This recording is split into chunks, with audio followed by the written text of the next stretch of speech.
मंगेशश्री, आज आपण पाहणार आहोत आंब्याचा साखर आंबा कसा बनवायचा।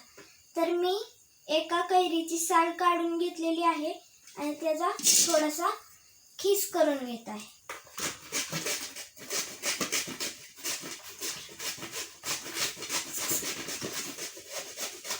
मी आता खीस करून घेतलेला आहे। हा खीस आता मी कढईत टाकत आहे। कढई मी चालू करत आहे आणि थोडंसं तूप घालत आहे। तूप घातल्यानंतर ना आपण जो खीस केलेला आहे तो खीस घालून द्यायचा आणि थोडंसं हलवायचं।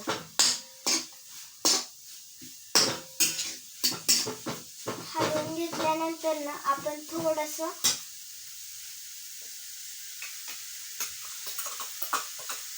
ती पावडर, आपण केलेली पावडर थोडीशी टाकून घ्यायची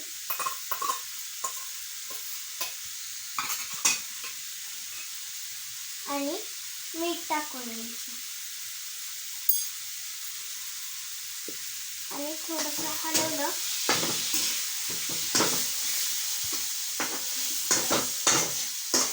गॅस कमी करायचा। जर तुमच्याकडे काळं मीठ असेल तर काळं मीठ सुद्धा टाकू शकता तुम्ही। माझ्याकडे काळं मीठ नाही, त्यासाठी साधं मीठ घातलेलं आहे। आता मी थोडीशी साखर घालत आहे।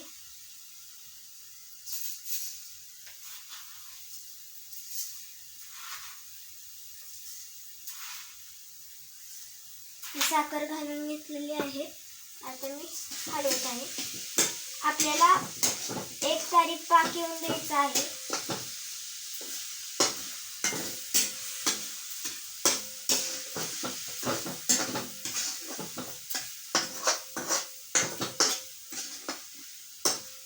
आणि आपण मुलांना हे शाळेत पण देऊ शकतो। हे चपातीवर खूप चांगलं लागतं आणि आपण जे बाजारातून आणतो ते पौष्टिक नसतं। आपण जे घरी बनवतो ते खूप पौष्टिक असतं। तर तुम्ही ते शाळेत सुद्धा देऊ शकता। तर मी थोडंसं हलवून घेतलेलं आहे।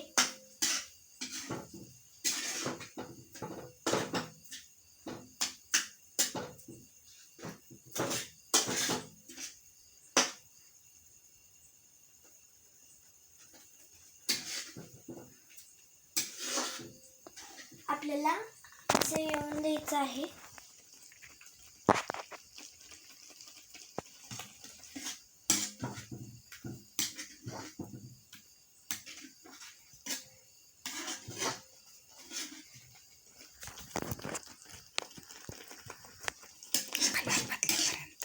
कलर बदलेपर्यंत आपल्याला हे कलर बदलेपर्यंत असंच ठेवायचं।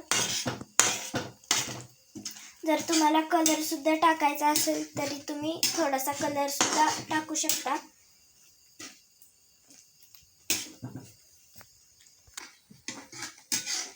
आता आपल्या साखर आंब्याला 1 तारी पाक आलेला आहे। तर मी आता थोडंसं झाकून ठेवत आहे।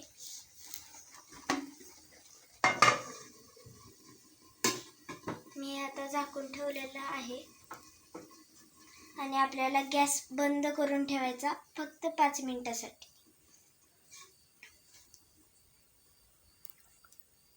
आता हे खाली उतरून घेतलेलं आहे।